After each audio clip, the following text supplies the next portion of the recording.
Hello students, आज આપણે વાત કરશું ધોરણ 12 ચેપ્ટર નંબર 14 સેમિકન્ડક્ટર અને ઇલેક્ટ્રોનિક્સ ની અંદર આપણી નેક્સ્ટ થિયરી એટલે કે સોલાર સેલ।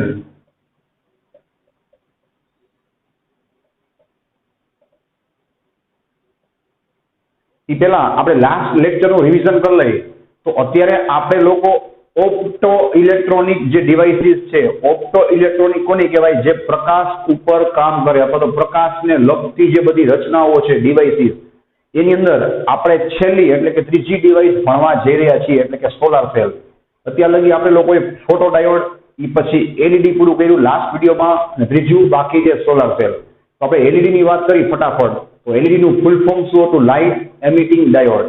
બરાબર। એલઈડી ની ખાસિયત શું હતી ભાઈ? તો કે એ પણ એક જાતનું પીએન જંકશન ડાયોડ જ છે, પણ એને તમારે કઈ રીતે વાપરવાનું હોય? ફોરવર્ડ બાયસમાં। અને એમાં અશુદ્ધિનું પ્રમાણ શું હોય ભાઈ? ખૂબ જ વધારે હોય। ફોરવર્ડ બાયસમાં શું કામ? તો એનું કારણ તમને ખબર જ છે કે એમાં અશુદ્ધિ જાજી હોય, અને ફોરવર્ડ બાયસ યુઝ કરો તો બહુ મોટી સંખ્યામાં ઇલેક્ટ્રોન હોલ ભેગા થાય। અને યાદ છે ને, ઇલેક્ટ્રોનમાં એક શબ્દ ખાસ વાપરવાનો, સંક્રાંતિ કરે। કંડક્શન બેન્ડમાંથી વેલેન્સ બેન્ડમાં પાછો આવીને સંક્રાંતિ કરે તો બેટરીમાંથી મળેલી ઉર્જા એ શું કરે? પ્રકાશના સ્વરૂપમાં ઉત્સર્જિત કરે। એટલા માટે આપણે એને ફોરવર્ડ બાયસમાં રાખી દીધી, બરાબર છે। બીજી આપણે વાત થઈ હતી કે ભાઈ આમાં તમારે સિલિકોન જર્મેનિયમ છે એ કાંઈ કામ ના આવે, આમાં તમારે સંયોજિત અર્ધવાહક વાપરવા પડે, એટલે કે gallium arsenide, gallium phosphide, gallium arsenide phosphide, cadmium selenide, cadmium sulphide, આ બધા સંયોજિત અર્ધવાહકો છે, એના ઉર્જાના જે ગેપ છે એ સિલિકોન જર્મેનિયમ કરતા થોડા ઊંચા હોય। કેટલા હોય તમને ખબર જ છે? 1.8 થી 3 ઇલેક્ટ્રોન વોલ્ટ, જેની આપણે સાબિતી પણ કરી હતી કે ભાઈ 1.8 થી 3 ઇલેક્ટ્રોન વોલ્ટ ઉર્જાનો ગેપ રાખી શકાય। એવા જ શું કહેતા ભાઈ માણસે સંયોજન કરી અને અર્ધવાહક બનાવ્યા। એનાથી ફાયદો શું થાય ભાઈ? કે એની રેન્જમાં જે પ્રકાશ નીકળે એ પ્રકાશ આપણે જોઈ શકીએ, જેના આપણે એસસી બાય લેમડા વાળા બે પોઈન્ટ ગણી, બરાબર, બે એમસીક્યુ જેવા દાખલા ગણી અને આપણે સાબિત કર્યું હતું, બરાબર, કે ભાઈ આ રીતે શું થાય? જે લેમડા છે એ આપણા આંખને જે સંવેદનશીલ હોય એટલી જ નીકળશે, યાદ છે? અને કઈ રીતે કામ કરે તો આપણે વાત થઈ હતી ભાઈ કે ફોરવર્ડ બાયસ તમે કરો એટલે શું થાય ભાઈ? મેજોરિટી કેરિયર્સ છે એન ના ઇલેક્ટ્રોન પી માં, અને પી ના હોલ બધા ક્યાં જાય ભાઈ? એન ના ઇલેક્ટ્રોન સાથે ભેગા થાય। સાથે સાથે બે વિભાગમાં જે માઇનોરિટી કેરિયર્સ છે એ પણ શું કરે? મેજોરિટી કેરિયર સાથે ભેગા થાય, બરાબર, અને શું કરે? મોટા પ્રમાણમાં સંક્રાંતિ કરે અને પોતાને મળેલી ઉર્જા જંકશનમાંથી શું કરે ભાઈ? બારે પ્રકાશના રૂપમાં ઉત્સર્જિત કરે। અને બારે પ્રકાશ જાય એના માટે આપણે શું કરી દઈએ ભાઈ? એના ઉપર એક પારદર્શક આવરણ વાપરી દઈએ, યાદ છે? અને પછી આપણે છેલ્લે વાત થઈ હતી કે ભાઈ એના ફાયદા શું છે ભાઈ ઓલા લેમ્પ કરતા? તો કે ભાઈ એનો પ્રકાશ છે એકદમ એકરંગી છે, ઓછો પાવર બગાડે, સસ્તું પડે, આ બધા એવા બધા શું હતા? એના ઘણા ફાયદા હતા। અને હવે આપણે વાત કરી હતી ભાઈ સોલાર સેલની, જડી છે? તો સોલાર સેલ છે એ પણ સિલિકોન કે જર્મેનિયમમાંથી બનતો નથી, બરાબર છે? મિક્સ ધાતુમાંથી, એટલે સોરી મિક્સ બધી વસ્તુ ભેગી કરી જે આપણે ભણી ગયા છે, કેડમિયમ સલ્ફાઇડ, કેડમિયમ સેલેનાઇડ, પછી ગેલિયમ આર્સેનાઇડ છે, એ બધામાંથી એટલે કે સંયોજિત અર્ધવાહકમાંથી બનાવવામાં આવે છે, રેડી છે? ચલો ભાઈ, તો સોલાર સેલની પણ ખાસિયત શું છે ત્યાંથી આપણે સ્ટાર્ટ કરી, બરાબર ને? સૌથી પહેલો પોઈન્ટ તમે લોકો શું લખશો ભાઈ? ઓકે, સોલાર સેલ પણ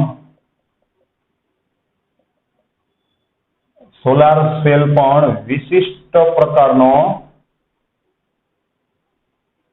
પ્રકારનો પીએન જંકશન, બરાબર ને? પીએન જંકશન જ છે કે ભાઈ આમાં પી ટાઈપ અને એન ટાઈપ જ વપરાય છે। તો ફરક શું છે ભાઈ? તો નેક્સ્ટ આપણે વાત એની કરી, બરાબર ને? કે સોલાર સેલ છે એમાં પીએન જંકશન કરતા શું અલગ આવે, રેડી? જેમાં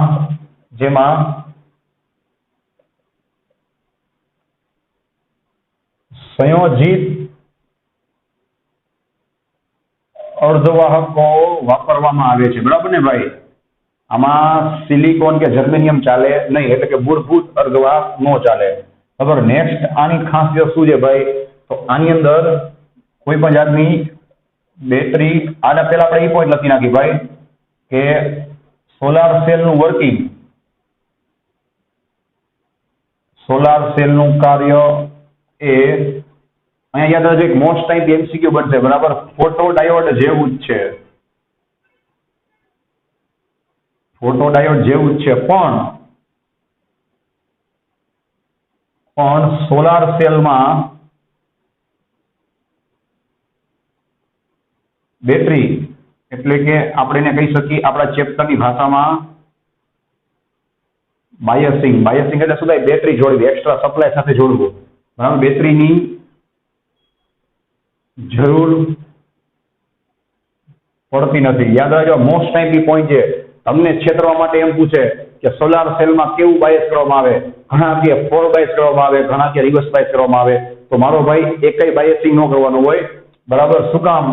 તો ભાઈ એકદમ કોમન સેન્સની વાત છે. નામ એવું કામ છે, વાંચો તો ખરી, સોલાર સેલ. હવે આ એક જાતનો સેલ એટલે બેટરી જ છે ભાઈ. તો બેટરીને કઈ થોડી બેટરી સાથે જોડવાની હોય, બરાબર છે ને? આ તો બેટરી પોતે, આ સેલ જ શું કરશે? પોતે જ બેટરીનું કામ કરશે ભાઈ. તો એને થોડી બાયસિંગ કરાય, સમજાય? ફોટો ડાયોડ છે, એનું વર્કિંગ યાદ રાખજો, 100% સોલાર સેલ જેવું જ છે.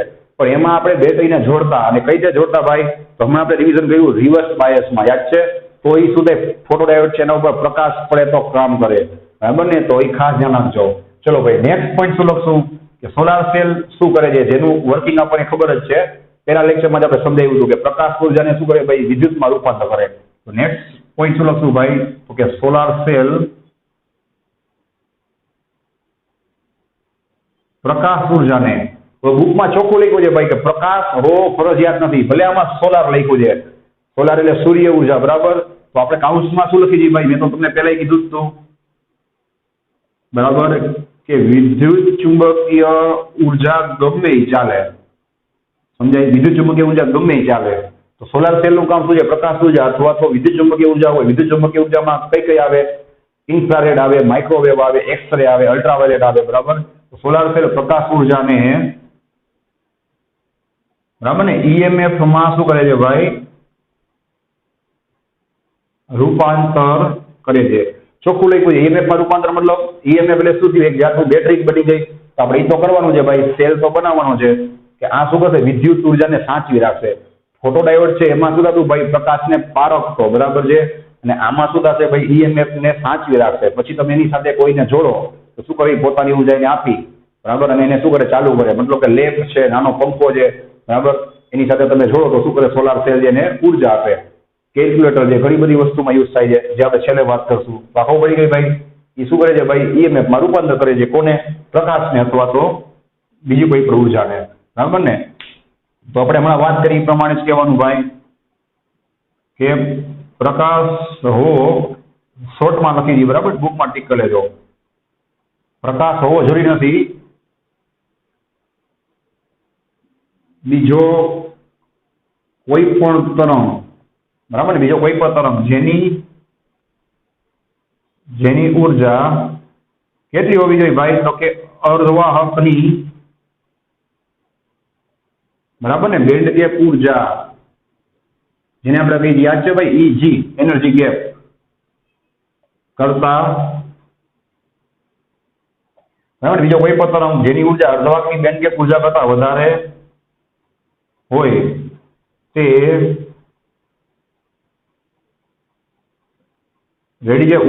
ઈએમએફ શું કરી શકે ભાઈ? તો કે ઈએમએફ ઉત્પન્ન કરી શકે, બરાબર. આપણે મતલબ શેનાથી છે ભાઈ? કે જે તમે પ્રકાશ નાખો છો, કોઈ પણ પ્રકાશ, બરાબર છે, એના બેન્ડ ગેપની ઉર્જા કરતા શું હોવો જોઈએ? વધારે હોવો જોઈએ. તો શું થાય ભાઈ? એની અંદર ઇલેક્ટ્રોન હોલ ભેગા થાય. બેન્ડ ગેપ કરતા ઓછી ઉર્જા હોય તો પછી એમાં શું થાય? બંધ તૂટે જ નહીં, ઇલેક્ટ્રોન હોલ ભેગા જ ન થાય ભાઈ. તો કઈ કામ ન આવે, સમજાઈ ગયું? ચલો, હવે આપણે વાત કરી, સાંભળજો. આ વાત શેની થઈ? કે સોલાર સેલ અને પીએન જંકશન ડાયોડમાં શું ફરક છે અને એ શેનું બનેલું હોય, આ તે, બરાબર. હવે આપણે શેની વાત કરશું ભાઈ? એની ફિગરની, કે એની અંદર એની રચના શું હોય, એ રચનાને સમજાવશું. પછી આપણે એની કાર્ય પદ્ધતિ ભણશું અને છેલ્લે આપણે ભણશું એના ફાયદા અને ઉપયોગો, બરાબર. આખું પ્લાનિંગ સમજાઈ ગયું. પહેલા આપણે શું ભણ્યા ભાઈ? એનું ઇન્ટ્રોડક્શન, બેઝિક માહિતી. હવે આપણે વાત કરશું એની રચનાની, બરાબર. ચલો ભાઈ, કઈ રીતે દોરાય એ ખાસ શીખી જાજો. રેડી છે? તમારે આખું એને 3D માં આ રીતે દોરીને બતાવવાનું છે.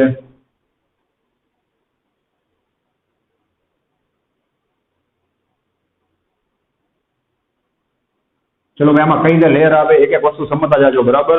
એ જ વસ્તુ આપણે હમણાં અહીંયા લખવાની છે. રેડી? ચલો, સૌથી પહેલા નીચે એક લેયર આવશે, બરાબર. એને કહેવાય મેટલ લેયર અથવા તો ધાતુનું લેયર.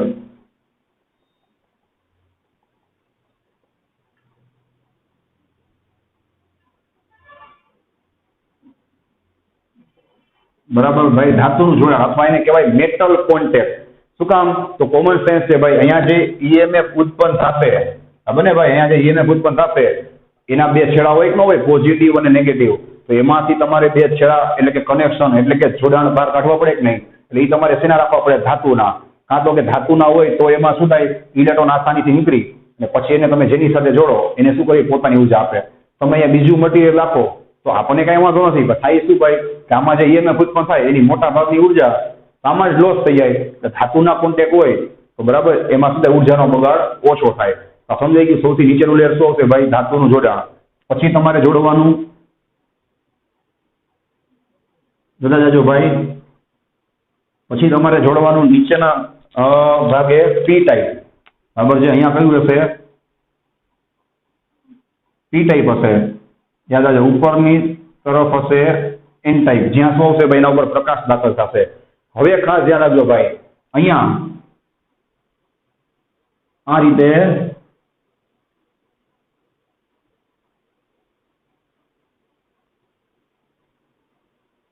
અહીંયા આ રીતે આંગળીના આકાર જેવું, બુકમાં એવું લખ્યું છે, આંગળીના આકાર જેવું એક જોડાણ હશે. તમને થોડુંક યાદ કરો, કેલ્ક્યુલેટર હોય, પછી સોલારની ઉપર પેનલ હોય, જોજો એમાં બધા આ રીતે આમ કાપા પાડેલા હોય, સમજાય? કાપા જેવું તમને દેખાતું હોય, આ રીતે ઊભા નાડા એક જાળી જેવું હોય. તમે ચેક કરી લેજો, કેલ્ક્યુલેટરમાં પણ આમ ઊભા કાપા તમને દેખાશે, નીચે જોશો એટલે આ રીતે, બરાબર છે. અને તમને સોલાર સેલમાં પણ જાળી જેવું દેખાશે.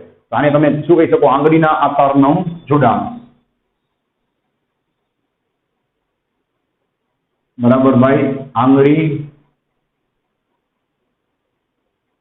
આકારનું જોડાણ. બરાબર, આ તો નામ છે ખાલી. અને એ આવી રીતના શું કામ બનાવ્યું છે એનું પણ કારણ છે, બુકમાં ટીક લેજો ભાઈ, કે હમણાં આપણે લખવાના છીએ, રેડી? કે બાકીની સપાટી જે 75% જેટલી સપાટી છે ને ભાઈ એમને રાખવાની, જેનાથી શું થાય, એમાં પ્રકાશ આસાનીથી દાખલ થાય. તમે આ ઉપરનું જોડાણ છે એ આખું સળંગ રાખશો ભાઈ તો શું થાય, પ્રકાશ આપાત ક્યાં થાય, સમજાય? લાંબીના આકાર જેવું જોડાણ જો આ રીતે, બરાબર. પછી બાકીની બધી જગ્યા છે ત્યાંથી શું થાય, પ્રકાશ આસાનીથી એના ઉપર આ રીતે જોવો જોઈએ દાખલ થઈ શકે. બરાબર છે, આ રીતે. પ્રકાશ પાસે કેટલી ઉર્જા હોય તમને ખબર જ છે, બરાબર ને? E બરાબર HF. અને ઉર્જા કેટલી હોવી જોઈએ? તો કે આ ઉર્જા કેપ છે એના કરતા વધારે. રેડી છે? તો આ આંગળીના આકારવાળો છે ને એ પણ એક જાતનું શું છે, જોડાણ જ છે, સમજાય? એટલે એક જોડાણ છે ને ભાઈ એનોડનું કામ કરે, નીચેનું જોડાણ છે કેથોડનું કામ કરે. જોડાણ આ ધાતુ ના હોય, બરાબર છે. ધાતુનું શું કામ રાખવું પડે ભાઈ? તો સાંભળજો, ઉપરથી જે ઇલેક્ટ્રોન ભેગા થાય, બરાબર છે, એ બધા ઇલેક્ટ્રોન છે ને આ જે બધા લીટા છે એમાંથી ભેગા થઈને એક જગ્યાએ શું થાય, કલેક્ટ થાય, બરાબર છે. અને ત્યાંથી પછી આપણે જયારે છેડા જોડી એમાંથી પ્રવાહ પસાર થાય. એટલે નીચેનું ભાગ અને ઉપરનો ભાગ બેયનું કામ શું છે ભાઈ? ઇલેક્ટ્રોનને ભેગા કરી અને જ્યારે એને કોઈ સાથે જોડવામાં આવે ત્યારે કનેક્શન પૂરું પાડે, બરાબર. નીચે તો કાંઈ પ્રકાશ નાખવાનો નથી એટલે એ આખું સળંગ હોય, સમજાય છે ભાઈ? ઉપર જે એ પ્રકાશ દાખલ થાય છે એટલે શું થાય ભાઈ, આખું સળંગ રખાય નહીં, આ નીચે છે એ રીતના. એટલે એ લોકોએ શું રાખ્યું છે ભાઈ, આ રીતે કાપાવાળું રાખ્યું, જ્યાંથી ઇલેક્ટ્રોન બધા શું થાય, એક જગ્યાએ ભેગા થાય, બરાબર. અને બાકીની જગ્યામાંથી પ્રકાશ આવે, રેડી? એ પ્રકાશ આ જંકશન ઉપર પડે એટલે આખું એનું કાર્ય થાય. કઈ રીતે કાર્ય થાય એ તો આપણે ભણવાના જ છીએ, સમજાઈ ગયું? તો ચલો આની આપણે બેઝિક માહિતી લખી નાખીએ, રેડી? શું લખશું ભાઈ? જોવો જોઈએ,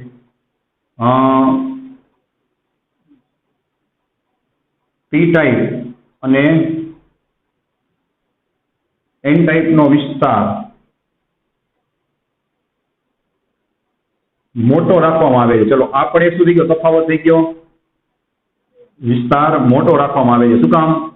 આપણે કાઉન્સમાં લખી નાખી, વધારે પાવર માટે. તો ભાઈ કોમન સેન્સની વાત છે કે આ વિસ્તાર જેમ આખો મોટો હોય એમ શું થાય, વધારે ને વધારે પ્રકાશ એમાં દાખલ થાય, વધારે ને વધારે પ્રકાશ દાખલ થાય તો એનું શું થાય, વધારે ને વધારે ઉર્જામાં એટલે કે EMF ઉત્પન્ન થાય. કારણ કે યાદ રાખજો, સોલાર સેલ છે એની કાર્યક્ષમતા બહુ ઓછી છે. તમે બહુ વધારે પડતો પ્રકાશ, ઉર્જા ધરાવતો પ્રકાશ દાખલ કરો અહીંયા તમને અમુક પર્સન્ટેજ શું આપે છે ભાઈ, વિદ્યુત ઉર્જા આપે છે. એનો નેગેટિવ પોઈન્ટ છે. એટલા માટે જેમ એનો વિસ્તાર મોટો હોય એમ સારું, બરાબર છે. તો પેલો પોઈન્ટ આ ધ્યાનમાં રાખવાનો. પછી તમારે શું કહેવાનું ભાઈ? તો કે પી ટાઈપ સાથે એન ટાઈપ ને ડિફ્યુઝન કરેલ છે, બરાબર. તમારે કહેવાનું આકૃતિમાં જોયા, પણ ડિફ્યુઝન કોને કહેવાય તમે ભણી ગયા છો ભાઈ. બેને જ્યારે જોડવામાં આવે ત્યારે તમને ખબર છે કે બે વચ્ચે શું થાય, ડેપ્લેશન સ્તર પેદા થાય અને ઇલેક્ટ્રોન અને હોલ્સનું શું થાય, યાદ છે ને ભાઈ? ડિફ્યુઝન થાય, એકબીજામાં ભેગા થાય. નેક્સ્ટ પોઈન્ટ શું લખશો ભાઈ? તો કે પી ટાઈપ ની નીચે આપણે એક પોઈન્ટ, એકમાં બે પોઈન્ટ લખી નાખશું. જો પી ટાઈપ ની નીચે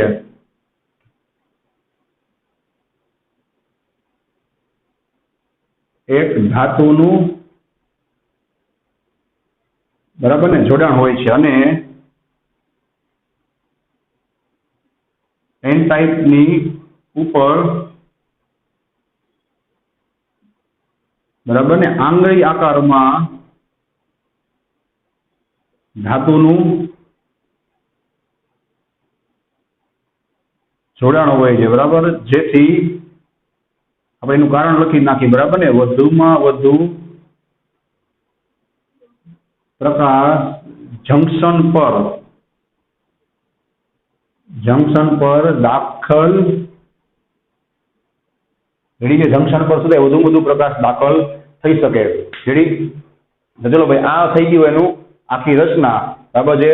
અને હવે આપણે વાત કરીએ એની કાર્ય પદ્ધતિની, એના માટે આપણે સ્પેશિયલ ફિગર દોરશું બરાબર. ચલો ભાઈ હવે આપણે એની કાર્ય પદ્ધતિ શીખી બરાબર. હમણાં આપણે જેમ દોર્યું એ પ્રમાણે તમારે દર વખતેની જેમ જ બરાબર પી ટાઈપ અને એન ટાઈપ દોરવાના બરાબર. આમાં કઈ બાયસિંગ ના હોય એ યાદ રાખજો ભાઈ. એટલે એન ટાઈપમાં તમારે પોઝિટિવ આયન્સ છે એનું એક મીડિયમ લેયર બતાવી દેવાનું બરાબર આ રીતે. અને તમને ખબર જ છે પી ટાઈપમાં નેગેટિવ આયન્સ છે એનું એક ડેપ્લેશન સ્તર બતાવી દેવાનું રેડી છે. પછી એન ટાઈપમાં કોણ હશે ભાઈ મેજોરિટી ઇલેક્ટ્રોન્સ હશે. પી ટાઈપમાં કોણ હશે ભાઈ મેજોરિટી હોલ્સ હશે. અને પી ટાઈપમાં માઇનોરિટી કોણ હશે ભાઈ ઇલેક્ટ્રોન્સ. અને એન ટાઈપમાં માઇનોરિટી કોણ હશે હોલ્સ. તો આની કાર્ય પદ્ધતિ છે ને ભાઈ, આની કાર્ય પદ્ધતિ એ 100% ફોટોડાયોડ જેવી જ લખવાની છે બરાબર. જે બહુ કઈ ફરક નહીં આવે. ત્યાં આપણે એને રિવર્સ બાયસ જોડતા, આને ખાલી બાયસિંગ કરવા નથી બરાબર. અને આની કાર્ય પદ્ધતિ પણ બહુ મસ્ત છે, તો ખાસ જોતા જજો ભાઈ. હવે શું લખશું ભાઈ, સોલાર સેલમાં કાર્ય પદ્ધતિને મુખ્ય 3 ભાગમાં સાંભળો, મુખ્ય 3 ભાગમાં સમજી શકાય રેડી. તો આપણે 3 ભાગની વાત કરી, એકદમ ઈઝી છે. એના નામ આપણે ગુજરાતીમાં અને ઇંગ્લિશમાં લખશું બરાબર. પેલો ભાગ શું ભાઈ, તો કે જનરેશન. તમને સમજાઈ જાય એવું જ છે બરાબર. કે પહેલા શું થશે ભાઈ, ચાર્જ જે જનરેટ થશે ક્યારે, હવે આપણે દોરી નાખી જ્યારે એના ઉપર શું થાય ભાઈ પ્રકાશ છે બરાબર ને આપાત થાય. અને કેટલો પ્રકાશ એના ઉર્જા કેપ કરતા વધારે. ચલો ભાઈ પેલો પોઈન્ટ શું લખશું જોતા જાજો ભાઈ. જનરેશન મતલબ કે જ્યારે જંકશન પર, જંકશન એટલે દેખાય આ ડેપ્લેશન સ્તર જે ત્યાં, જ્યારે જંકશન પર અર્ધવાહકના બેન્ડ ગેપ બરાબર ને ભાઈ, બેન્ડ ગેપ એટલે ઈજી કરતા વધુ ઉર્જા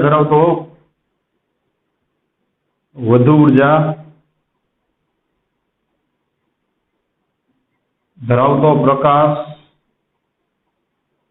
આપાત થશે ત્યારે જંકશન પાસેના વિસ્તારમાં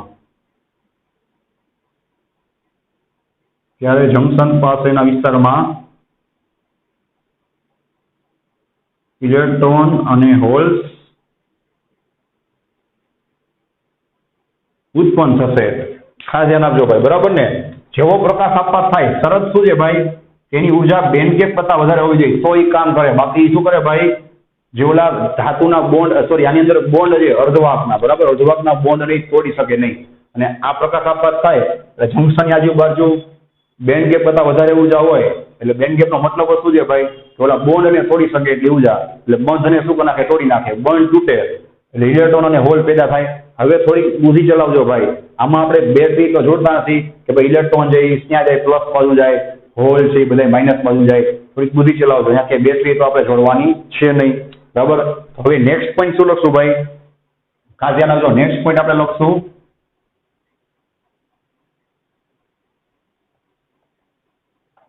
ચલો સેપરેશન. સેપરેશન એટલે શું, નામ એવું કામ છે કે હવે એ શું થશે ભાઈ, છૂટા થશે. શું કામ, તો ફોટોડાયોડમાં જે ભણ્યા હતા એ જ લાઈન તમારે લખવાની છે. યાદ કરો, ફોટોડાયોડમાં આપણે ભણ્યા હતા કે ભાઈ જંકશન પાસે ઇલેક્ટ્રોન હોલ છે એ મોટી સંખ્યામાં ઉત્પન્ન થાય, બરાબર. પણ થાય શું? આમાં બેટરી તો ક્યાંય જોઈ નથી, બેટરી નથી જોડેલી, એને કોઈ ખેંચશે નહીં. પણ એની આ વખતે ધક્કો મારવા વાળો એક વસ્તુ છે, કોણ? તો કે ડેપ્લેશન, જે વિસ્તાર છે દેખાય એનું વિદ્યુત ક્ષેત્ર જોવો જોઈએ. આ વિદ્યુત ક્ષેત્ર છે એ શું કરશે ભાઈ? જોવો જોઈએ. આ નેગેટિવ ચાર્જ છે દેખાય, આ ઇલેક્ટ્રોન્સને શું કરશે? જોવો જોઈએ. ઇલેક્ટ્રોન્સને ધક્કો મારશે કઈ બાજુ? આ વિસ્તારમાં દેખાય. અને આ પોઝિટિવ આયન છે એ હોલ્સ થઈ કેવા હોય ખબર છે? પોઝિટિવ ધારી છે, એને શું કરશે? ધક્કો મારશે પી બાજુ. હજી વાર રિપીટ કરું છું ભાઈ, આ ઇલેક્ટ્રોન હોલ પ્રકાશ નાખવાથી ઉત્પન્ન થશે, પણ આમાં બેટરી જોડેલી નથી એટલે ઇલેક્ટ્રોન હોલ ક્યાંય ખેંચાય અને જંકશનને ઓળંગીને જશે નહીં. ઉલટાનું આ વખતે ખેંચવાની જગ્યાએ ઊંધું થશે. કેમ? તો કે ડેપ્લેશન વિસ્તારનું જે પોટેન્શિયલ છે, જે વિદ્યુત ક્ષેત્ર છે એ શું કરશે ભાઈ? ઇલેક્ટ્રોન અને હોલને ઉલટાનું સેપરેટ કરશે, ધક્કો મારીને દૂર મોકલશે. કેમ? તો કે આ નેગેટિવ છે ભાઈ, એ કોમન સેન્સની વાત છે. ઇલેક્ટ્રોનને કઈ ખેંચ્યા તો નહીં, આ ઇલેક્ટ્રોનને શું કરશે? ધક્કો મારશે આ બાજુ. આ પોઝિટિવ આયન છે એ શું કરશે ભાઈ? આ હોલ્સને ધક્કો મારશે આ બાજુ. તો નેક્સ્ટ પોઈન્ટ સમજાઈ ગયો? શું લખશું ભાઈ? સેપરેશન. શું લખશું ભાઈ? જોવો જોઈએ. હવે ઉત્પન્ન થયેલા ઇલેક્ટ્રોન અને હોલ્સ, હવે ઉત્પન્ન થયેલા ઇલેક્ટ્રોન અને હોલ્સ તમારે કારણ ખાસ લખવાનું, બરાબર. કોના લીધે ભાઈ? તો કે વિદ્યુત ક્ષેત્રના લીધે. કોનું વિદ્યુત ક્ષેત્ર ભાઈ? ખબર છે ને? ડેપ્લેશન વિસ્તારનું, બરાબર. વિદ્યુત ક્ષેત્રના લીધે અનુક્રમે ઇલેક્ટ્રોન કઈ બાજુ જશે ભાઈ? અનુક્રમે એન ભાગ અને પી ભાગ બાજુ. ચોખ્ખો શબ્દ લખ્યો છે, વાંચો. ધકેલા છે, બરાબર. ઇલેક્ટ્રોન બધા ક્યાં જાય? અનુક્રમે. વાંચો જોઈએ.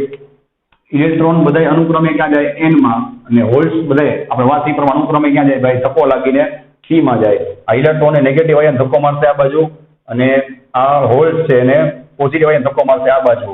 એટલે ઇલેક્ટ્રોન બધા એન માં જમા થયા, બરાબર. અને હોલ્સ છે બધા ક્યાં જમા થયા? પી માં. હવે ત્રીજી પ્રોસેસ શું ભાઈ? તો કે કલેક્શન, બરાબર ને. આથી હમણાં જે આપણે વાત કરી લખવા જો ભાઈ. આથી ઇલેક્ટ્રોન બધા એન ટાઈપમાં, બરાબર ને, અને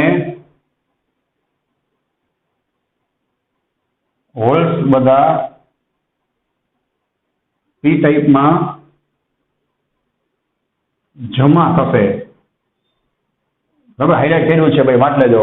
કલેક્શન નો મતલબ શું થાય? ભેગા થવું, બરાબર ને. તો ઇલેક્ટ્રોન બધા એન ટાઈપમાં ભેગા થઈ ગયા અને હોલ બધા પી ટાઈપમાં. હવે તમે વિચારો છો મારો ભાઈ આ શું થયું? એક જગ્યાએ પોઝિટિવ બની ગયું, એક જગ્યાએ ઇલેક્ટ્રોન ભેગા થયા એ જગ્યાએ નેગેટિવ બની ગયું, અને હોલ છે જ્યાં ભેગા થાય એ વિભાગ પોઝિટિવ બની જાય. એટલે કે ઓટોમેટિકલી આ આખો ભાગ પોઝિટિવ ને આખો ભાગ નેગેટિવ નું કામ કરે કે નહીં. તો આ બે વચ્ચે શું પેદા થયો? Potential difference. જો વિદ્યુત સ્થિતિમાનનો તફાવત. એનો મતલબ શું થયો ભાઈ? આ રીતે, બરાબર ને. આ રીતે શું થશે ભાઈ? તો કે સોલાર સેલમાં, બરાબર, ઈએમએફ ઉત્પન્ન થશે. સિમ્પલ છે. પેલા છૂટા પડ્યા, પછી ધકેલાઈને ભેગા થયા, બરાબર છે. એટલે ધકેલા અને પછી ભેગા થયા, એટલે એક જગ્યાએ પ્લસ પેદા થયું, એક જગ્યાએ માઇનસ પેદા થયું. એને શું કહેવાય ભાઈ? તો કે એનાથી શું થઈ ગયું? ઈએમએફ ઉત્પન્ન થઈ ગયું. બસ આ થઈ ગયું આપણું કામ. આ બની ગઈ કાર્ય પદ્ધતિ. હવે આપણે વાત કરશું ભાઈ કે જો તમે એની સાથે એક્સ્ટ્રા લોડ જોડી દો. લોડ એટલે સમજાય ભાઈ? જે આપણે ચલાવવાનું હોય તો પ્રવાહ ક્યાંથી નીકળે? હંમેશા પ્લસ માંથી. દેખાય? એમાંથી શું થશે? આઈએલ મતલબ લોડ કરંટ પસાર થશે. લોડ મતલબ તમારે જે વસ્તુને ફ્રીમાં ચલાવી છે, સૂર્ય ઉર્જા લઈ એ ફ્રીમાં, મતલબ પંખો જે લાઇટ છે તેને શું કરવાનું? આની સાથે જોડી દેવાનું, બરાબર ને. તો નેક્સ્ટ પોઈન્ટ શું લખશું ભાઈ?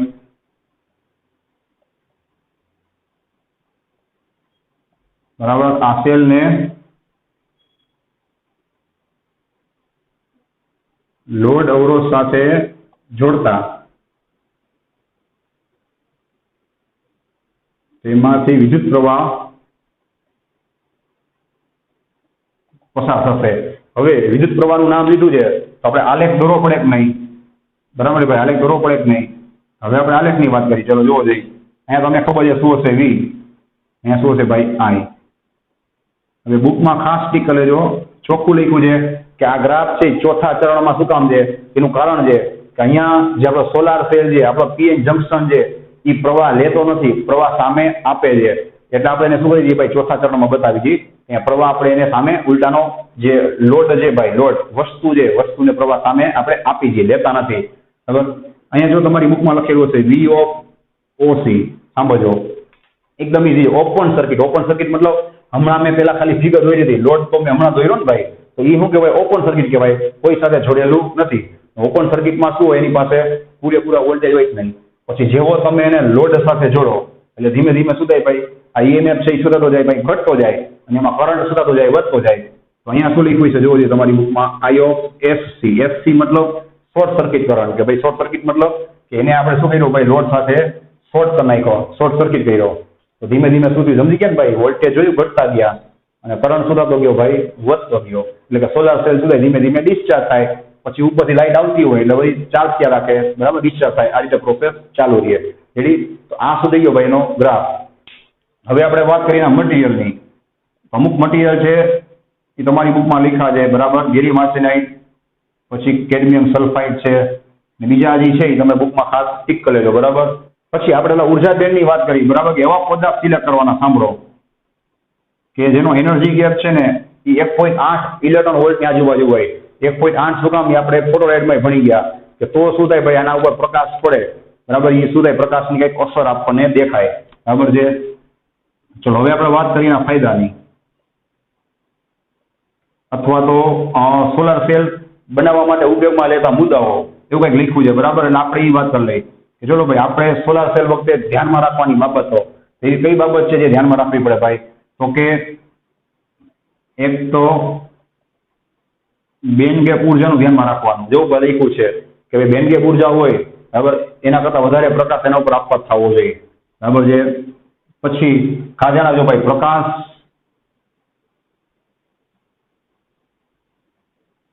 શોષવાની ક્ષમતા. તો સાંભળો, સોલાર સેલમાં મેં તમને કીધું ને કે આવા તો ઘણા બધા સંયોજન છે, બરાબર, જે તમે વાપરી શકો. તો આપણે એવા સંયોજન જ વાપરવાના કે જેની વધુમાં વધુ શું હોય? પ્રકાશ શોષણ કરવાની ક્ષમતા હોય. એનાથી ફાયદો શું થાય? આપણને કાર્યક્ષમતા વધારે મળે, બરાબર છે ભાઈ? એ સિવાય તો ઘણું છે, સસ્તું, પછી સહેલાઈથી, અને મોટા પ્રમાણમાં આપણે ઇંગ્લિશમાં લખી નાખીએ, બરાબર? અવેલેબલ હોવા જોઈએ, બરાબર ને ભાઈ? હવે એવા સંયોજન તમારે સિલેક્ટ કરવાના કે જે સહેલાઈથી મળી જાય, સસ્તા હોય, અને મોટા પ્રમાણમાં પૃથ્વી ઉપર એનો જથ્થો હોય, જેથી શું થાય ભાઈ? ભવિષ્યમાં એની શોર્ટેજ ન થાય, બરાબર? પછી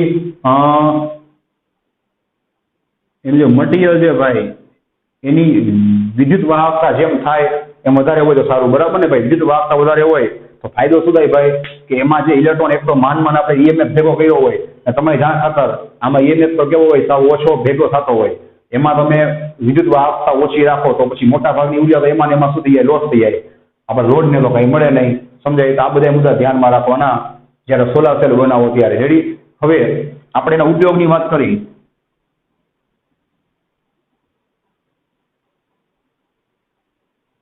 બરાબર, તો ભાઈ ઉપયોગ તો ખૂટે એમ જ નથી. હવે તો પ્લેન જે બધા છે એ સોલાર ઉપર આવે છે, બરાબર છે? ઘણી બધી વસ્તુ સોલાર ઉપર આવી ગઈ. રેડી? તો કેમેરા છે, પછી સોલારની ઘડિયાળો છે, બરાબર છે ભાઈ? પછી આમાં લખ્યું છે સ્પેસ વાહનો છે, બરાબર? પછી કેલ્ક્યુલેટર છે. એવા તો ઘણા બધા ઉપયોગો છે જેમાં આપણે સોલારનો યુઝ કરી છીએ. રેડી છે? અને એનો સિમ્બોલ ખાસ જોઈ લેજો ભાઈ. આ રીતે તમારે બેટરી દોરવાની. બેટરીનો મતલબ સમજાય ભાઈ? શું કહેવા માંગે છે? સેલ દોરવાનો, બરાબર છે? એનોડ દોરવાનો, કેથોડ, અને એના ઉપર પ્રકાશ આવતો હોય એવું બતાવવાનું. એનો મતલબ શું થયો ભાઈ? સમજાય કે પ્રકાશ આવે એટલે એક જાતનું બેટરીનું કામ કરે, મતલબ કે બેટરી બની જાય. એક બાજુ એનોડ, એક બાજુ કેથોડ ભેગો થાય, જેને આપણે કહીએ ઈએમએફ, બરાબર છે?